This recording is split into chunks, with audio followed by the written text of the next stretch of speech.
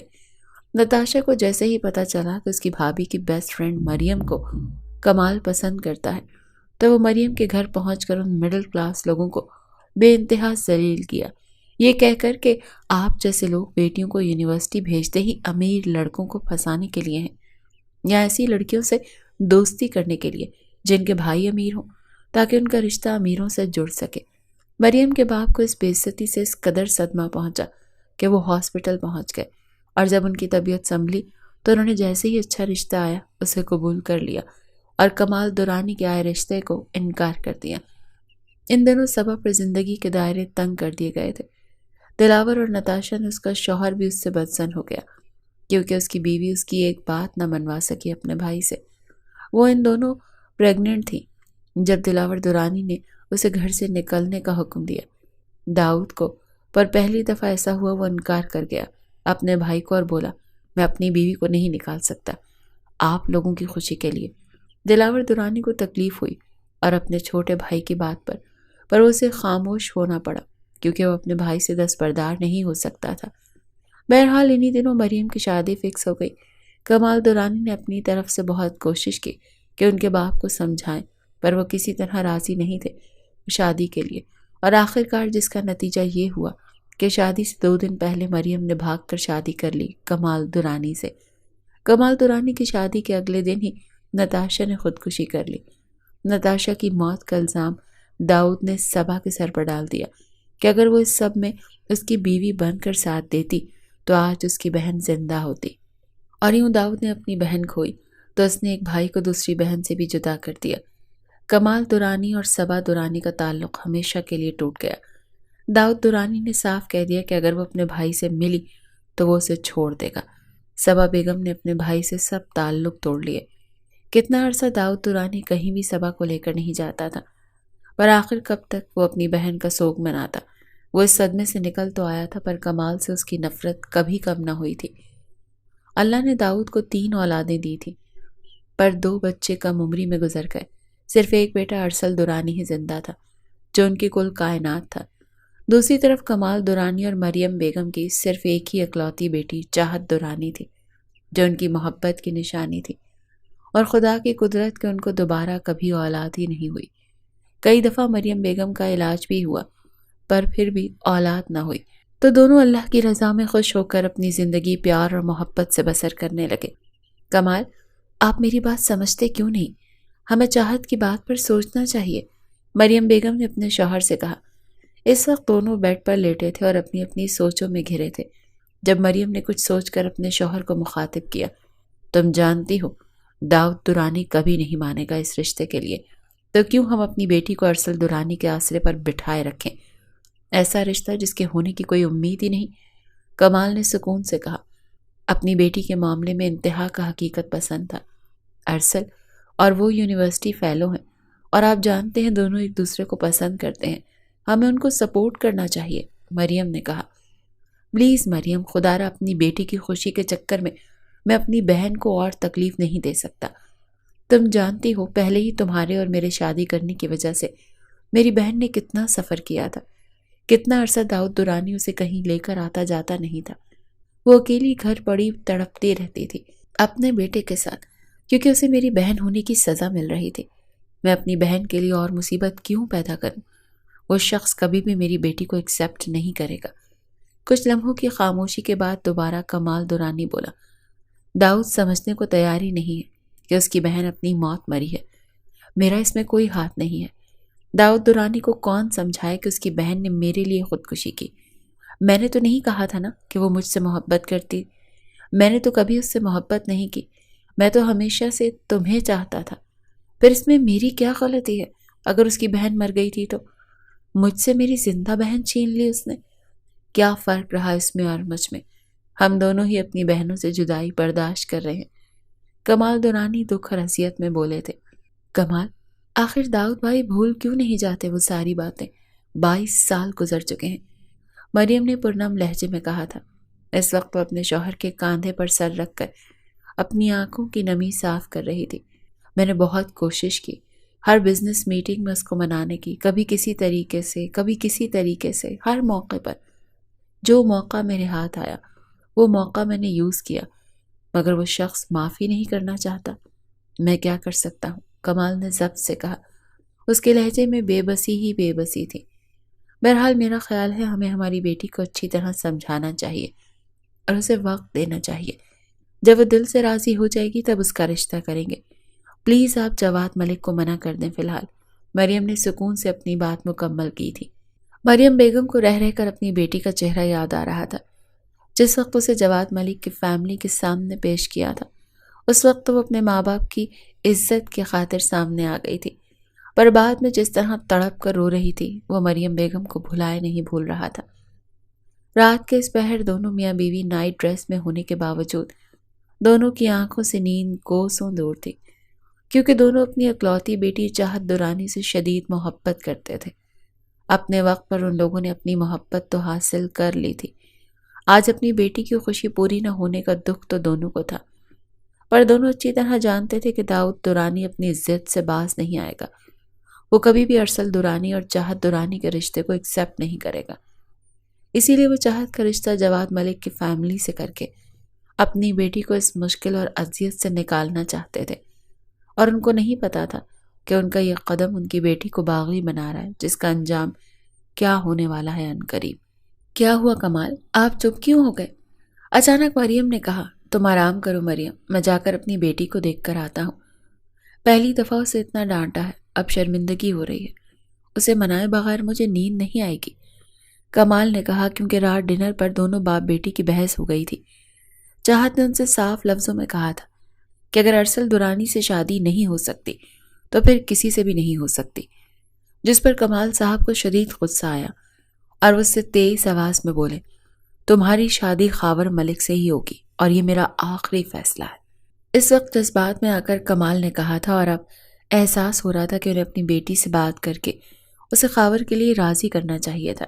آپ اکیلے مت جائیں، چلے ہم دونوں ساتھ چلتے ہیں، مجھے بھی سکون نہیں آ رہا اس کا سوچ کر۔ دونوں اپنی طرف سے اپنی اکلوتی بیٹی کے لیے پریشان تھے، اسی لیے رات کے اس پہر دونوں اٹھ کھڑے ہوئے۔ یوں وہ دونوں اٹھ کر کھڑے ہوئے اور چند منٹوں کے بعد چاہت کے کمرے کا دروازہ نوک کر رہے تھے۔ مریم، ہماری بیٹی مان تو جائے گی نا؟ کمال نے کہا مریم سے۔ ہاں بالکل مان جائے گی، آپ فکر نہ کریں، آپ پیار سے کہیں گے نا تو مان ہی جائے گی، مریم نے کہا۔ کچھ لمحوں کے بعد کمال بولے، شاید سو تو نہیں گئی چاہت؟ جس پر مریم مسکراتے ہوئے بولی، آپ کو پتا تو ہے جب بھی آپ غصہ ہوتے ہیں اسے نیند ہی نہیں آتی، مجھے لگتا ہے ہمیں اندر چل کر دیکھنا چاہیے۔ کمبل میں منہ چھپا کر رو رہی ہوگی۔ ایک دوسرے سے باتیں کرتے ہوئے دروازہ کھول کر اندر آئے تھے دونوں۔ کمرے کی لائٹ کھلی تھی، صاف ستھرا بیڈ دیکھ کر دونوں شاکڈ ہوئے تھے۔ یہ کہاں گئی مریم؟ کمال نے حیرت سے مریم کی طرف دیکھتے ہوئے پوچھا۔ سائڈ ٹیبل پر پڑا خط دونوں کا منہ چڑھا رہا تھا، جس میں صاف لکھا تھا، سوری امی بابا، میں چاہ کر بھی ارسل سے دستبردار نہیں ہو سکتی، اسی لیے ہم دونوں بھاگ رہے ہیں اور شادی کر لیں گے آج رات ہی، اور ہمیں یقین ہے کہ آپ ہمیں معاف کر دیں گے اور شاید داؤد انکل بھی مان جائیں اس رشتے کے لیے، آپ کی بیٹی چاہت درانی۔ چند لمحے لگے ان کو شوق سے نکلنے کے لیے، اور اگلے ہی پل ان کا سارا غصہ مریم بیگم پر نکلا تھا، اور وہ غصے سے بولے، دیکھا تمہاری بیٹی کی کرتوت، یہ کالک ملی ہے اس نے ہم دونوں کے منہ پر۔ واقعی تم سے بھاگ کر شادی کر کے میں نے سب سے بڑی غلطی کر دی، آج اللہ نے اس کا نتیجہ میرے منہ پر مارا ہے کہ میری بیٹی بھی گھر سے بھاگ گئی۔ کمال صاحب کی آنکھوں میں یہ کہتے ہوئے شدت سے آنسو بھرے تھے۔ کمال، مجھے یقین نہیں آ رہا، ہماری بیٹی بھی ایسا کر سکتی ہے؟ اس میں ضرور ارسل کی کارستانی ہے، مریم روتی ہوئی بولی تھی۔ کمال کی باتوں نے بہت تکلیف دی تھی مریم بیگم کو اور ان کے دل کو، پر اس وقت وہ کچھ بھی برا کہہ کر ان کے دل کو ٹھیس نہیں پہنچانا چاہتی تھی۔ وہ اچھی طرح سے جانتی تھی کہ وہ بھی اذیت میں ہیں، تبھی اس طرح بات کر رہے ہیں، ورنہ پچھلے 25 سالوں میں انہوں نے کبھی بھی اپنی بیوی سے اس طرح سے بات نہیں کی تھی۔ بکواس بند کرو، واقعی جیسی ماں ویسی بیٹی، دیکھ لی تربیت تمہاری، یہ تربیت کی ہے تم نے ہماری بیٹی کی؟ کمال صاحب کے لفظ کسی چماٹ سے کم نہ تھے مریم بیگم کے لیے۔ وہ رو پڑی تھی شدت غم سے، اور کم مائگی کا احساس شدت سے اپنے اندر جاگا تھا۔ پھر کچھ سوچ کر کمال بولے، میں بھی داؤد درانی کو فون کرتا ہوں اور پوچھتا ہوں اس کے بیٹے کی اتنی ہمت کہ میری بیٹی کو بھگا کر لے گیا، عزت سے آ کر رشتہ مانگ لیتا، میں کون سا منع کر دیتا، ان لوگوں کو آخر میری بہن داؤد درانی کی بیوی ہے۔ اس وقت اس کے موبائل کی رنگ بجی اور وہ جلدی سے اپنے کمرے کی طرف بڑھے، کیونکہ اس پہر چاہت کے کمرے تک کا دروازہ کھلا اور ان کے کمرے کا بھی دروازہ کھلا تھا، اسی لیے کال کی آواز خاموشی سے گھر میں سنائی دے رہی تھی۔ وہ جلدی سے کمرے کی طرف بڑھی، نیا نمبر دیکھ کر حیرت ہوئی، جسے کان پر فون لگایا، دوسری طرف کی آواز ان کو شوق کر رہی تھی۔ مریم کمال کے تاثرات دیکھ کر پریشان لہجے میں بولی، کمال بتائیں نا کیا ہوا؟ پولیس اسٹیشن سے فون تھا، ہماری بیٹی وہاں ہے، وہ شکستہ لہجے میں بولے۔ اس سے بڑی اور کوئی اذیت کسی باپ کی ہو سکتی ہے کہ اس کی بیٹی تھانے سے برآمد ہو؟ وہ دکھ سے بولے۔ واٹ؟ مریم بیگم دنگ رہ گئی تھی۔ مجھے جانا ہوگا، اسی وقت کپڑے بدل کر کمال درانی نکل کھڑا ہوا پولیس اسٹیشن کے لیے۔ کمال درانی جو سوچ رہا تھا کہ چاہت کے ساتھ وہاں ارسل درانی موجود ہوگا، پر کسی اور لڑکے کو دیکھ کر وہ دنگ رہ گئے، کیونکہ آج سے پہلے انہوں نے کبھی اس لڑکے کو نہیں دیکھا تھا چاہت کے ساتھ۔ اس وقت ایک اور شخص داخل ہوا جو پریشان سا ان کے برابر کھڑا تھا۔ میں احمد شیخ، سالار شیخ کا والد ہوں۔ کیسے ماں باپ ہو تم دونوں؟ بچوں کی شادی ہونے دو، اب یونیورسٹی میں ساتھ پڑھتے ہیں تو محبت ہو گئی، کیا فرق پڑتا ہے؟ امیر باپ کی بیٹی غریب لڑکے سے محبت کرے، یہ تو صدیوں سے ہوتا آ رہا۔ اب تو وقت بدل گیا، اب یہ چیزیں کون دیکھتا ہے؟ پڑھا لکھا لڑکا ہے، اتنا کما لے گا کہ آپ کی بیٹی کو کمال صاحب خوش رکھے گا۔ مان جائیں شادی کے لیے اور اپنی دعاؤں میں رخصت کریں بیٹی کو، تو سسرال میں بھی عزت ہوگی۔ اور آپ احمد شیخ اتنے بڑے گھر کی لڑکی بہو مل رہی ہے، اعتراض کرنے کا کیا فائدہ؟ چلیں شاباش، گھر کا معاملہ گھر میں ہی رہے گا، سلجھا لیں، شکر کریں کوئی بھی ایکشن نہیں لے رہا میں۔ پولیس بڑے پن سے بول کر دونوں والدین کو سمجھا رہا تھا۔ دونوں شخص کے چہروں پر حیرت انگیز تاثرات تھے، پر ہم چاہت اور سالار ایک ساتھ بولنے لگے تو پولیس والا بولا، چپ کر جاؤ تم دونوں، میں لڑ رہا ہوں نا تم دونوں کا کیس، دیکھنا تمہارے ماں باپ خوشی خوشی تم دونوں کا نکاح کروا دیں گے، بھاگنے کی ضرورت ہی نہیں ہے۔ بچوں، ہر مسئلے سے بھاگنا کسی مسئلے کا حل نہیں ہے، اور تم مرد کے بچے بنتے اور لڑ پڑتے اپنی محبت کے لیے۔ چلو دونوں گھر جا کر اللہ کا شکر ادا کرو جس نے تم دونوں کو اس گناہ سے بچا لیا۔ پولیس والا بڑے بزرگ کی طرح ان کا ساتھ بھی دے رہا تھا، انہیں سمجھا بھی رہا تھا اور ساتھ میں لتاڑ بھی رہا تھا۔ دونوں اپنی جگہ شرمندہ بھی تھے، پر پریشانی اس بات کو لے کر تھی کہ سب ان دونوں کو غلط سمجھ رہے تھے کہ وہ دونوں ایک ساتھ بھاگ رہے تھے۔ وہ دونوں چاہتے تھے اس پولیس والے کی غلط فہمی دور کرنا اور اپنے ماں باپ کی بھی، اور یہاں تو کوئی ان دونوں کو سننے کے لیے تیار ہی نہیں تھا۔ پر ہم تو ان دونوں کے لب پھڑپھڑائے۔ پھر اپنی بات کہنے کے لیے وہ دوبارہ ان دونوں کو پولیس والا چپ کروا کر بولا، میں آپ دونوں کے بڑوں سے بات کر رہا ہوں نا عزت سے، کہ دونوں کی شادی کروائیے اور بیٹی کو عزت سے رخصت کیجیے۔ تماشا لگانے میں کیا فائدہ؟ جتنے امیر لوگ ہو اتنی بے عزتی ہوگی، ان لوگوں کا کیا جائے گا، جو بھی نقصان ہوگا کمال صاحب آپ کا ہوگا۔ شکر کریں کوئی ایکشن نہیں لے رہا، چلیے اپنے بچوں کو لے جائیں اور آئندہ کوشش کیجیے گا کہ یہ دوبارہ نوبت نہ آئے۔ یوں وہ دونوں سر جھکائے باہر نکلے اپنے والدین کی سرپرستی میں۔ پولیس اسٹیشن سے باہر نکلے تو ایک کم عمر لڑکا بائک پر بیٹھا تھا۔ اس سے پہلے وہ سالار کی طرف بڑھتا کمال صاحب ہاتھ جوڑ کر احمد شیخ سے بولے، میں نہیں جانتا کہ آپ کی کوئی بیٹی ہے بھی یا نہیں، پر میری صرف ایک ہی بیٹی تھی جس نے کہیں منہ دکھانے کے قابل نہیں چھوڑا۔ میں آپ کو اپنی عزت کا واسطہ دے رہا ہوں، ایک بار میرے ساتھ میرے گھر چلیں، مجھے آپ لوگوں سے کچھ بات کرنی ہے۔ ان کے جوڑے ہاتھ تھام کر احمد شیخ بولے، میں چلتا ہوں آپ کے ساتھ۔ پر واقعی احمد شیخ اور ان کے دونوں بیٹے بائک پر سوار ہو کر ان کے پیچھے ان کے گھر آئے۔ سالار اور اس کا چھوٹا بھائی واسق دونوں باہر ہی کھڑے تھے، جبکہ چاہت مریم کے پاس آ کر ان کے گلے لگے رونے لگی۔ ڈرائنگ روم میں احمد شیخ اور کمال صاحب بیٹھے تھے۔ کچھ لمحے خاموشی کی نظر ہوئے، جس کے بعد کمال صاحب بولے، میرے لیے میری بیٹی اسی وقت مر گئی جس وقت وہ گھر سے بھاگی تھی۔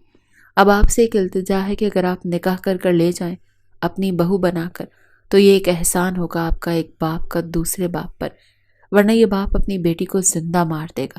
کمال صاحب، آپ بڑے آدمی ہیں، بات چھوٹی نہیں ہے، بڑی ہے، پر پھر بھی بیٹی تو آپ کی ہے۔ آپ ایسے کیسے بغیر دیکھے، بغیر ہمیں جانے رات کے اس پہر یہ بات کہہ رہے ہیں؟ مجھ سے تھوڑا سوچے تو صحیح، تھوڑا ہوش سے کام لیں۔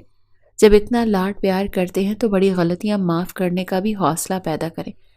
احمد شیخ نے بہت سمجھداری سے بات کو سنبھالا تھا اور کوشش کر رہے تھے کہ ایک باپ اپنی بیٹی سے اس قدر بدسر نہ ہو کہ اس طرح کے جذبات میں آ کر کوئی غلط فیصلہ کر لے جو نہ ان کی بیٹی کے لیے اچھا ہو اور نہ ہی ان کے خود کے لیے۔ یوں آنن فانن بیٹی کو رات کے اندھیرے میں رخصت کرنے کے لیے کوئی مشکل کھڑی کر دے گا۔ اپنی طرف سے پوری کوشش کی سمجھانے کی، پر کمال صاحب ایک ہی بات پر اڑے رہے، یا تو اسی وقت میری بیٹی کو رخصت کر کے لے جائیں اپنے بیٹے سے نکاح کروا کر، ورنہ کل صبح آپ کو یہ رپورٹ ملے گی کہ اخبار میں پڑھ لیجئے گا کہ ایک باپ اپنی بیٹی کا قتل کر کے خود جیل میں چلا گیا۔ کمال صاحب کا اتنا سخت لہجہ سن کر احمد شیخ جیسے نرم مزاج آدمی برداشت نہ کر سکے، اسی وقت بولے، اگر اس وقت نکاح ممکن ہے تو میں تیار ہوں، اپنے بیٹے سالار کا نکاح آپ کی بیٹی سے کروا کر ابھی رخصت کر کے لے جانے کے لیے تیار ہوں۔ بابا یہ کیا بکواس ہے؟ میں آپ کو بتا تو رہا ہوں میرا دوست۔ اسی وقت احمد شیخ نے ایک بھرپور تھپڑ اس کے گال پر مارا اور بولے، کاش یہ تھپڑ تمہیں پہلے مارا ہوتا تو اتنی گری حرکت کبھی نہیں کرتے۔ مجھے کچھ بھی نہیں سننا۔ یہ وقت ایک مشکل وقت ہے اور تمہاری وجہ سے ایک باپ اپنی بیٹی کو قتل کرنے کا سوچ کر خود جیل میں جانے کو تیار ہے، اور یہ میں کبھی ہونے نہیں دوں گا۔ اسی لیے تم اپنی چاہت دورانی سے شادی کرو گے اور ابھی رخصتی بھی ہوگی۔ بابا میرا دماغ نہیں خراب ہو گیا جو یہ حرکت کروں؟ میں کہہ رہا ہوں میں چلا جاؤں گا یہاں سے بہت دور، اور قطعی اس لڑکی سے شادی نہیں کروں گا۔ سالار تھپڑ کا درد بھلائے اپنی ہی کہے جا رہا تھا۔ ٹھیک ہے، مت کرنا شادی، تم نہیں کرو گے تو واسق سے کروا کر ابھی لے جاؤں گا، پر اس لڑکی کو اب اس گھر میں نہیں چھوڑوں گا، کیونکہ مجھے اس شخص کے ارادے ٹھیک نہیں لگ رہے۔ احمد شیخ جس انداز میں بولے اس سے سالار کو اندازہ ہو گیا کہ وہ اپنی بات سے ہٹنے والے نہیں۔ بابا ایسا کچھ بھی نہیں ہے، وہ ان کی اکلوتی بیٹی ہے، ان کو ایک خروش نہیں آنے دیں گے اپنی بیٹی کو۔ آپ سمجھ کیوں نہیں رہے؟ سالار نے کوشش کے طور پر سمجھانا چاہا۔ تم چپ کر جاؤ، جانتا ہوں کہ ہمیشہ تم اپنی منمانی کرتے ہو، میری سنتے نہیں ہو۔ میں بتا دیتا ہوں کہ اگر تم یہاں سے گئے تو میں واسق سے اس کا نکاح کر دوں گا۔ سالار اپنے باپ کی بات پر دنگ رہ گیا اور حیرت سے دیکھنے لگا۔ واسق تو ایک 16 سالہ لڑکا تھا۔ وہ خود شوق ہو کر دیکھنے لگا اور اس کی ہمت نہیں تھی اپنے باپ کے آگے کچھ کہہ سکے۔ بابا کسی ڈرامے کی ضرورت نہیں ہے، میں خود نکاح کرنے کے لیے تیار ہوں، بس جا کر کہہ دیں۔ سالار شکستہ لہجے میں بول کر اپنے احتجاجی ہتھیار پھینک چکا تھا۔ پاپا یہ آپ کیا کہہ رہے ہیں؟ میں قطعی شادی نہیں کروں گی سالار سے، آپ جانتے ہیں میں اور چاہت اپنی بات مکمل نہ کر پائی جب کمال ان کی بات کاٹ کر بولے، بس اپنی بکواس بند کرو۔ اس وقت پولیس اسٹیشن سے تم اور سالار ایک ساتھ آئے ہو۔ کہاں ہے ارسل جس کی تم محبت کے دعوے کر رہی تھی؟ واقعی وہ ماں باپ شریف ہیں جن کا بیٹا بھی شریف نکلا، جو تمہاری ماں نے میرے ساتھ بھاگ کر شادی کی۔ دیکھ لیا اس کا نتیجہ کہ ہماری بیٹی بھی کیسی نکلی۔ تم نے ثابت کر دیا کہ ہم تمہاری تربیت کرنے میں چوک گئے، اور کتنا ذلیل کرو گی ہمیں۔ ابھی تو تھانے سے لے کر آیا ہوں تمہیں۔ کمال صاحب نے ایک ہی وار میں دونوں ماں بیٹی کو بے عزت کر کے رکھ دیا۔ مجھے کچھ نہیں پتا، میں قطعی شادی نہیں کروں گی سالار کے ساتھ۔ آپ مجھے اس گھر کے ایک کمرے میں بند کر کے رکھ دیں، میں وہ سزا کاٹنے کے لیے تیار ہوں، پر سالار سے شادی نہیں کروں گی، سمجھے آپ؟ اگر کمال صاحب سے ضدی تھے تو ان کی بیٹی چاہت بھی انہی کی طرح ضدی تھی، اسی لیے نڈر لہجے میں اپنا فیصلہ سنا گئی۔ شادی تو تمہاری اچھے اچھے بھی کریں گے۔ اٹھو، اگر تم نے نکاح نہیں کیا اور اس گھر سے رخصت نہیں ہوئی تو یاد رکھنا تمہاری ماں کو طلاق دے کر تم دونوں کو چھوڑ کر ہمیشہ کے لیے چلا جاؤں گا۔ اور ایک بات میری یاد رکھنا، اپنی عزت کے معاملے میں میں کوئی کمپرومائز نہیں کروں گا۔ اگر تمہیں مارنا پڑا تو مار دوں گا، اور شادی آج کی آج ہوگی اور رخصتی بھی آج ہی ہوگی، سمجھی تم؟ کمال صاحب کا غصہ عروج پر پہنچا ہوا تھا۔ چاہت تو دنگ رہ گئی اپنے باپ کے اس لہجے پر۔ وہ تو سوچ بھی نہیں سکتی تھی کہ اس کا باپ اپنی پیاری بیوی کے لیے اس طرح بات کرے گا اور اپنی اکلوتی بیٹی کو یوں سزا دے گا۔ اس باپ نے ہمیشہ اپنی بیٹی کے منہ سے نکلی ہر بات پوری کی تھی، آج ایک غلطی کرنے پر اتنی سخت اور شدید سزا سنائے گا، اس نے یہ سوچا بھی نہیں تھا۔ مریم بیگم نے اس کے سامنے ہاتھ جوڑ دیے اور وہ تڑپ اٹھی۔ وہ تو شاید یہ بھی کہنے والی تھی کہ بھلے اس کا باپ اسے قتل کر دے، کیا فائدہ ہوتا اسے قتل کر کے، وہ جیل چلے جاتے، اور اس کی ماں کا کیا ہوتا، وہ اس دنیا میں اکیلی رہ جاتی، ویسے بھی اس کا کوئی نہیں تھا۔ چند لمحوں کی خاموشی کے بعد اجنبی آواز میں وہ بولی، میں شادی کرنے کے لیے تیار ہوں۔ کچھ ہی دیر کے بعد مولوی صاحب آ گئے اور اس نے نکاح پڑھوانا شروع کیا۔ یوں 10,000 حق مہر میں اس نے اپنے سارے حقوق سالار کے نام کر دیے۔ ایک دوپٹہ جو اس کی ماں نے اس کے سر پر ڈالا تھا، اسی میں رخصت ہوئی تھی وہ اس گھر سے۔ وہ کسی سے بھی ملے بغیر ٹیکسی میں آ بیٹھی جو واسق نے کروائی تھی۔ اس کی ماں نے وہ سامان اس کا رکھوایا جو شولڈر بیگ اور کراس باڈی پرس کے لے کر وہ بھاگ رہی تھی۔ یوں ایک بھاگی ہوئی بیٹی نامراد ہو کر اپنے باپ کے گھر سے رخصت ہو گئی۔ سکینہ بیگم تہجد پڑھ کر فارغ ہوئیں، تب دروازہ بجا تو جلدی سے دروازے کی طرف بڑھیں۔ دروازہ کھولا کیونکہ وہ انتظار کر رہی تھی ان کے آنے کا۔ شکر ہے اللہ کا، خیریت سے آپ لوگ آ گئے۔ سکینہ بیگم اپنے شوہر اور دونوں بیٹوں کو دیکھ کر بولی، پر جیسی ان کی نظر ان کے پیچھے کھڑی لڑکی پر پڑی تو وہ بے ساختہ بولی، یہ لڑکی کون ہے جسے آپ لوگ لے کر آ رہے ہیں؟ یہ کون ہے احمد صاحب، ذرا بتائیں گے؟ سکون سے اندر آنے دو، بچی کو بتاتا ہوں۔ بڑا پیارا نام ہے بچی کا، احمد صاحب ازلی نرم لہجے میں بولے، پر بھول گئے تھے اس کا نام، اسی لیے ذرا سوچنے لگے تو سکینہ بیگم تیز لہجے میں بولی، بچی نہیں، جوان جہان لڑکی ہے۔ کون ہے یہ آخر اور کس حیثیت سے آئی ہے؟ ان کے سخت لہجے پر جلدی سے واسق بولا، یہ چاہت بھابی ہیں، سالار بھائی کی بیوی۔ یہ کیا کہہ رہے ہو؟ اس طرح بھلا کون بیٹی کی شادی کروا کر بہو کو رخصت کر کے لاتا ہے؟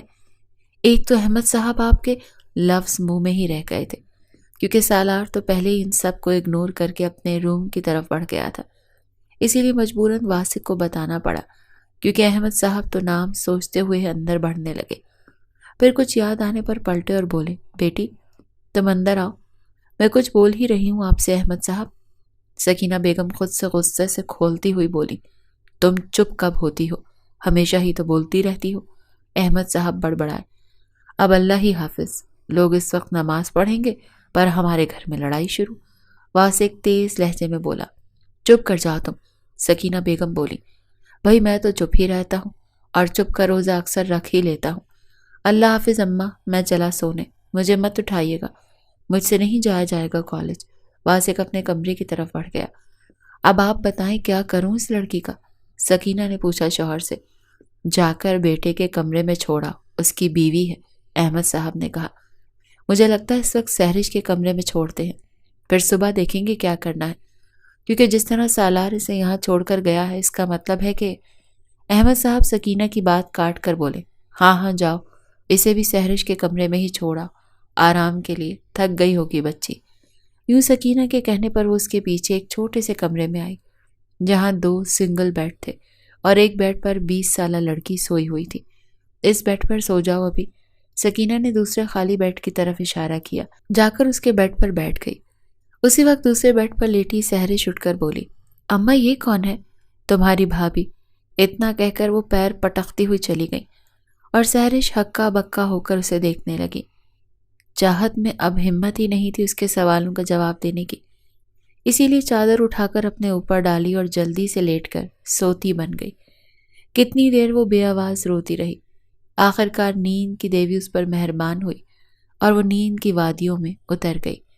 اگلی صبح سکینہ بیگم نے سالار سے کہا وہ اپنی بیوی کو اپنے کمرے میں لے جائے۔ اس نے کوئی خاص تاثر نہیں دیا، بس سکون سے ناشتہ کرتا رہا۔ میں تم سے کہہ رہی ہوں سالار، اپنی بیوی کو اپنے کمرے میں رکھو، بیویاں اپنے شوہروں کے ساتھ اچھی لگتی ہیں۔ امی پلیز، کیا مسئلہ ہے سہرش کے کمرے میں؟ ایک بیڈ خالی تو پڑا ہے، رہنے دیں اسے وہاں۔ سالار چڑھ کر بولا اور اٹھ کر کھڑا ہوا۔ اس کا سارا موڈ خراب ہوا سامنے سے آتی چاہت کو دیکھ کر۔ سہرش اور واسق نے تو اسے اپنی بھابھی قبول کر لیا تھا، سکینہ بیگم اپنے شوہر کی وجہ سے چپ تھی، ورنہ احمد شیخ نے تو اسے اپنی بہو تسلیم کر ہی لیا تھا۔ اور 2 ایسے شخص تھے جن کو اس کا وجود قبول نہیں تھا، ایک اس کا شوہر سالار اور دوسرا اس کے شوہر کی بڑی شادی شدہ بہن شبانہ۔ بس ان دونوں کو وہ قبول نہ تھی۔ چاہت کے چہرے پر صاف صاف شرمندگی لکھی ہوئی تھی، اسی لیے 1-2 دن تو سکینہ بیگم اسے بے عزت کرتی رہی، سخت جملے بول کر یا پھر بھگوڑی وغیرہ کہہ کر۔ جب انہوں نے دیکھا کہ وہ ان کے ہی نقش قدم پر چلنے کی پوری کوشش کر رہی ہے تو ان کو خاموش ہونا پڑا۔ وہ دل کی بری نہیں تھی، ہاں غصے کی تھوڑی تیز ضرور تھی۔ وہ اپنی طرف سے پوری کوشش کر رہی تھی کام میں ان کا ہاتھ بٹانے کی، پر سکینہ بیگم نے شدت سے محسوس کیا کہ وہ ان چیزوں کے لیے بنی ہی نہیں تھی، کیونکہ صاف ظاہر تھا کہ اسے کچھ نہیں آتا تھا۔ جب سکینہ بیگم نے اسے لباس پر ٹوکا کہ یہاں پر مردوں والے لباس نہیں پہن سکتی، تو اس نے خاموشی سے سہرش کی اترن پہن لی۔ سہرش کی اترن پہنے دیکھ کر احمد صاحب تھوڑا غصہ ہوئے اپنی بیگم پر یہ بول کر کہ بہو کو ایسے کیسے تم بیٹی کی اترن پہنا سکتی ہو؟ تو وہ بولی، اس وقت اچانک کہاں سے کپڑے لاتی؟ مجھے کوئی شوق نہیں اسے کسی کی اترن پہنانے کا۔ کچھ پیسے دے دیں تو لے آؤں گی، اس کے کپڑے خود ہی سل کر دے دوں گی۔ اب اتنے پیسے نہیں ہیں میرے پاس کہ درزی سے سلوا سکوں، میں اور سہرش مل کر سلائی کر کے دے دیں گے۔ ابو مجھے سہرش کے کپڑوں سے کوئی مسئلہ نہیں۔ چاہت کی بات پر دونوں میاں بیوی چپ ہو گئے اور وہ اپنی بات کہہ کر واپس چلی گئی۔ وہ سحرش کی دیکھا دیکھی انہیں ابو بولنے لگی تھی۔ سکینہ بیگم بہت معصوم بچی ہے، تم نے دیکھا نہیں اس کا گھر، ورنہ حیران رہ جاتی کہ کتنے بڑے گھر سے آئی ہے اور کتنی خاموشی سے اس گھر میں رہنے کی کوشش کر رہی ہے۔ ان کے لہجے میں بے پناہ محبت تھی اپنی بہو کو لے کر۔ پر سکینہ بیگم غصے سے بولی، آئی تو بھاگ کر ہی ہے نا۔ وہ بس دیکھتے رہ گئے اپنی بیوی کو۔ ساری بات ان کو بتا چکے تھے، پر ان کا دل تھا کہ صاف ہی نہیں ہو رہا تھا۔ انہوں نے رات ہی چاہت سے کہا کہ فجر کے ٹائم اٹھنا ہے، کیونکہ اس گھر میں 5 وقت نماز اور ان کی بیٹی پڑھتی ہے، تو اسے بھی چاہیے کہ 5 وقت نماز پڑھے۔ سکینہ بیگم اپنی بیٹی پر تو سختی کرتی تھی، پر انہیں امید نہیں تھی کہ چاہت ان کی ایک دفعہ کہنے پر مان جائے گی۔ وہ وضو کر کے آ گئی ان کے پاس۔ نماز پڑھنا آتی ہے؟ سکینہ نرمی سے بولی، کیونکہ جانے کیوں ان کو یہ خاموش اداس لڑکی اپنی سی لگی تھی۔ صحیح سے نہیں آتی اماں، وہ شرمندگی سے سر جھکا کر بولی۔ اماں کہتی وہ ان کو بہت پیاری لگی تھی۔ سیکھنا چاہو گی نماز پڑھنا؟ سکینہ بیگم نے نرم لہجے میں پوچھا۔ آپ سکھائیں گی تو نماز پڑھنا بھی سیکھوں گی۔ آپ روز تلاوت کرتی ہیں، مجھے قرآن پڑھنا بھی سکھائیں گی تو سیکھ لوں گی۔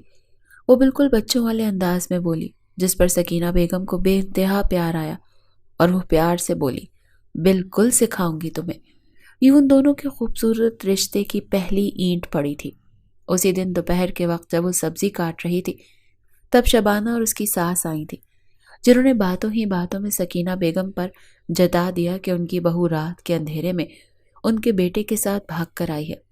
پتہ نہیں کیوں سکینہ بیگم کو اتنا برا لگا ان کا لہجہ کہ وہ خود ہی چاہت کی سائیڈ لیتی ہوئی بولی، نہیں ایسا تو کچھ نہیں ہے، یہ تو احمد صاحب کے دوست کی بیٹی ہے، دوست بیمار تھے اسی لیے جلدی میں بیٹی کا نکاح کر کے رخصت کر دیا۔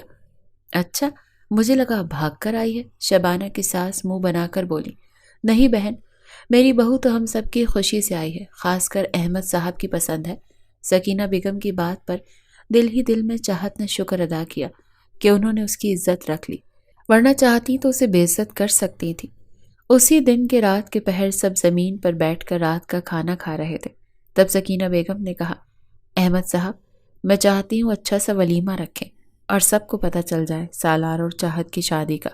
اور ہاں، میں نے سب سے کہہ دیا ہے کہ یہ آپ کے دوست کی بیٹی ہے اور آپ کے دوست بیمار تھے، اسی لیے اس طرح آنن فانن شادی کر کے رخصت کر کے لائے ہیں، اور ہم اپنی پہنچ کے حساب سے ولیمہ رکھ لیتے ہیں تاکہ بچی کی بھی عزت بنی رہے۔ ورنہ شبانہ کی ساس جس طرح کی باتیں سنا کر گئی ہے، کل کوئی اور پڑوسن آ کر سنائے گا تو میں نہیں چاہتی کہ کوئی میری بیٹی کے لیے برے لفظ بولے۔ سب کے منہ بند کرنا چاہتی ہوں۔ سب حیرت سے منہ پھاڑ کر سکینہ بیگم کا چہرہ تکنے لگے۔ انہیں یقین نہیں آ رہا تھا کہ 4 دن میں سکینہ بیگم کی کایا ہی پلٹ گئی۔ ایسا کیا دیکھ رہے ہو تم لوگ؟ بہو نہیں بیٹی ہے میری، کیوں چاہت؟ جی اماں، چاہت مسکرا کر بولی۔ سالار نے اتنے دنوں میں پہلی دفعہ اسے یوں کھل کر مسکراتے دیکھا تھا اور اسے دیکھتا ہی رہ گیا۔ سحرش کے گلابی سادے سے جوڑے میں بھی وہ گلاب کا پھول لگ رہی تھی۔ یہ رنگ اس پر خوب جچ رہا تھا، سنہری بال، سرخ اور سفید رنگت والی یہ لڑکی واقعی سادگی میں بے مثال حسن رکھتی تھی۔ سالار کا دل وہ دھڑکا گئی تھی۔ اگلے دن 4 نئے لون کے جوڑے سکینہ بیگم نے دیے اور بولی، چاہت مجھے معاف کر دو بیٹا، اتنے دن تمہیں سحرش کے جوڑے پہننے پڑے، جانتی ہو یہ جوڑے بھی تمہارے شایان شان نہیں، پر اپنی حیثیت کے حساب سے بنائے ہیں، مجھے معاف کر دو بیٹا۔ ارے اماں، یہ کیسی باتیں کر رہی ہیں آپ؟ سچ میں یہ بہت پیارے جوڑے ہیں، کیونکہ ان میں بسا آپ کا پیار ہے، اور سچ میں مجھے بہت پسند آئے ہیں۔ چاہت ان کے ہاتھ تھام کر بولی، جانتی ہوں اگلے ہفتے تمہارا ولیمہ ہے، تب تک میں کچھ ریشمی جوڑے بھی خرید کر لاؤں گی تمہارے لیے، پھر دیکھنا بہت پیاری لگو گی تم۔ سکینہ بیگم کی سادگی پر مسکرائی تھی۔ جیسا آپ کو صحیح لگے اماں، چاہت نے پیار سے کہا۔ احمد صاحب کی کمیٹی کھلی تھی 2 لاکھ کی، جس سے وہ ان کا ولیمہ کرنے کا ارادہ کر رہے تھے۔ گلی میں ٹینٹ لگا کر وہاں ولیمہ ہونا طے پایا۔ سستے سے کارڈ بنوائے ان لوگوں نے۔ چاہت ان کی خوشی دیکھ کر خاموش تھی۔ اس گھر کا کام زیادہ تو نہیں آتا تھا، پر وہ سکینہ اور سحرش کے دل سے مدد کرتی تھی اور وہ اسے سراہتے بھی تھے دل سے۔ اب تو شبانہ کا بھی اس سے دل صاف ہو گیا جب سے اس نے اس کے بیٹے کو پڑھانا شروع کر دیا تھا۔ بھابھی بابا نے ولیمے کے سوٹ اور جولری کے لیے 20,000 روپے دیے ہیں۔ جانتی ہوں بہت کم ہے، پر میرے لیے یہ 5,000 روپیہ رکھ لیں، 25,000 تک شاید کچھ اچھا مل جائے۔ سحرش شرمندہ سے لہجے میں بولی تھی۔ جب ان سے انسٹا پر اسے دیکھا تھا تب سے اسے یقین ہی نہیں آ رہا تھا۔ جس لڑکی کو وہ انسٹا پر دیکھا تھا وہ تو امیر ترین لڑکی تھی۔ باہر کے ملک کے کچھ فوٹوز، کچھ گھر کے فوٹوز، اتنی امیر لڑکی ان کے گھر میں اتنی سادگی سے رہ رہی تھی، یہ یقین کر پانا اس کے لیے مشکل تھا۔ سحرش کو دکھ بھی ہوتا تھا چاہت کے ان حالات کا سوچ کر کہ وہ ایسی زندگی تو ڈیزرو نہیں کرتی تھی۔ سالار اور چاہت کے بیچ کی دوری کو سب نے شدت سے محسوس کیا تھا۔ سحرش فکر مت کرو، 20,000 میں جو تمہیں اور آنٹی کو پسند آ جائے لے آئے، میں پہن لوں گی، چاہت نے سکون سے کہا۔ وہ اپنی اس زندگی سے سمجھوتا کر چکی تھی۔ بھابھی آپ چلیں نا، سحرش کے انسسٹ کرنے پر بولی۔ پلیز سحرش، کل سعد کا پیپر ہے، مجھے اسے پڑھانا ہے، تم لوگ لے آؤ پلیز، وہ نرمی سے بولی تھی۔ سعد شبانہ کا بڑا بیٹا تھا جسے آج کل وہ ٹیوشن پڑھا رہی تھی۔ کل ولیمے کا کارڈ اس کے میکے میں گیا تھا اور آج وہاں سے کوئی آیا تو نہیں، پر ڈھیر سارا سامان اس کی ماں نے بھیجا تھا، جس میں 6-7 گولڈ کے سیٹ، ڈائمنڈ کے سیٹ بھی تھے، ایک ڈھیر سارے برانڈڈ جوڑے بھی تھے، ڈھیر سارے مٹھائی کے ٹوکرے تھے۔ شکور، موم کہاں ہے؟ چاہت نے اپنے ڈرائیور سے پوچھا۔ بی بی جی وہ نہیں آئی، یہ سامان بھیجا ہے، ساتھ میں انہوں نے کہا ہے کہ اپنا موبائل آن کریں، وہ آپ سے بات کرنا چاہتی ہیں۔ اسے شدید غصہ آ رہا تھا، وہ ضبط کرتی ہوئی بولی، اٹھا کر لے جاؤ یہ سامان، جب موم یہاں نہیں آ سکتی تو اس سامان کو بھی اس جگہ پر نہیں ہونا چاہیے، ان کو بتا دیجیے گا میں اپنے گھر میں خوش ہوں۔ سب حیرت سے دیکھ رہے تھے، پہلے آنے والے سامان کو اور پھر چاہت کے لیے ایکشن کو، اور آخر میں واپس جاتا وہ سامان دیکھ کر۔ اماں، میں نے کچھ غلط تو نہیں کیا؟ چاہت سیدھا سکینہ بیگم کے قدموں میں بیٹھی پوچھ رہی تھی، جو ابھی تک شوق میں تھی اتنا سامان دیکھ کر۔ بیٹا، یہ سامان تمہارے ماں باپ نے بھیجا ہے تو فیصلہ تمہارا ہے، تم اسے رکھنا چاہتی ہو یا نہیں۔ ہم نے بغیر کسی غرض کے تمہیں اپنایا ہے، اسی لیے بے فکر ہو جاؤ، تمہیں اتنا سامان واپس بھیجنے پر ہم کچھ نہیں کہیں گے، تمہاری مرضی کے بغیر کچھ نہیں ہوگا، سکینہ بیگم مسکرا کر بولی تھی۔ سچ اماں، آپ نے مجھے خوش کر دیا، میں ڈر گئی تھی کہ آپ کو برا تو نہیں لگ جائے گا، چاہت نے مسکرا کر کہا، جس پر وہ اسے خود سے لگا گئی۔ بالکل پگلی ہو تم۔ چاہت کو اپنے اندر سکون اترتا ہوا محسوس ہو رہا تھا۔ سالار نے اپنے باپ کے سامنے اعتراض کیا، کیوں اس نے اتنا سارا سامان واپس بھیج دیا، جس پر احمد صاحب نے اچھی خاصی اس کی بے عزتی کی، یہ کہہ کر کہ تمہارا کچھ بھی بولنے کا کوئی بھی حق نہیں ہے، کیونکہ یہ سب چاہت کا ہے اور مرضی بھی چاہت کی ہوگی۔ اگر وہ اپنے ماں باپ کا دیا ہوا کوئی سامان نہیں قبول کر رہی تو یہ فیصلہ اس کا ہوگا، ہمارا نہیں۔ اور دوسری بات، مجھے بڑا فخر ہے اپنی بہو پر اور اس کے فیصلے پر، کیونکہ واقعی اگر اس کے ماں باپ اسے اپنا کر یہاں آتے اور پیار اور محبت سے دیتے تب وہ قبول نہ کرتی تو شاید میں اسے سمجھاتا کہ یہ ماں باپ کی خوشی ہے، رکھ لو۔ پر جب اس کے ماں باپ نے اس طرح سامان بھیج کر اسے کمتر ہونے کا احساس دلایا اور ہمیں نیچا دکھانے کی کوشش کی تو اس نے اس گھر کی عزت اور لاج رکھی، تو مجھے فخر ہے ایسی بہو پر اور اس کی سمجھداری پر۔ اپنے باپ کے ان جملوں کے بعد اس کے پاس کہنے کو کچھ بچا ہی نہیں تھا۔ وہ اٹھنے لگا تو اس کا باپ بولا، اب شرافت سے نوکری ڈھونڈو، کیونکہ اب بیوی والے ہو، کل ولیمے کے بعد تمہاری بیوی تمہارے کمرے میں آ جائے گی، پھر خیر سے جلدی ہی بچوں والے بھی ہو جاؤ گے، تو بہتر یہی ہے کہ اب اپنی نوکری ڈھونڈو تو اپنی بیوی کا خرچہ اٹھا سکو۔ سالار نے جھرجھری لی اپنے باپ کے لفظوں پر، بیوی بچے کا سوچ کر ہی اسے غصہ آنے لگا تھا۔ نوکریاں ٹرے میں پڑی نہیں مل رہی، محنت کر رہا ہوں، جب ملے گی تب کر لوں گا، پھر بھی آپ کی بہو کے لیول کی تو مجھے اتنی جلدی نہیں ملنے والی۔ میں تو اس کے لیے یہ سب کچھ کہہ رہا تھا کہ اگر اپنے ماں باپ کے دیے پیسے اور چیزیں رکھ لیتی تو سکون سے خود کی زندگی گزارتی۔ ہمیں تو ویسے بھی غربت میں رہنے کی عادت ہے، ہمیں تھوڑی اس کے پیسے کی پرواہ ہے۔ میرے لیے آپ کو فکر کرنے کی ضرورت نہیں ہے، مجھے بھی عادت ہوتی جا رہی ہے ایسے ہی رہنے کی، میں خوش ہوں یہاں۔ چاہت کی بات پر سالار کو غصہ تو بہت آیا، جو اچانک آ کر باپ اور بیٹے کی باتوں کے بیچ میں اپنی بات کہہ گئی، پر خود پر ضبط کر گیا، کیونکہ اس وقت احمد صاحب تو چاہت کے گرویدہ ہوئے پڑے تھے۔ اگر ان کے سامنے کچھ کہتا چاہت کو تو فضول میں بے عزتی ہو جاتی ان کے ہاتھوں، اور وہ اپنی بے عزتی خراب کرنے کے موڈ میں نہیں تھا، اسی لیے ایک نظر اسے گھور کر کمرے میں چلا گیا۔ بابا، آپ کا دودھ کا گلاس،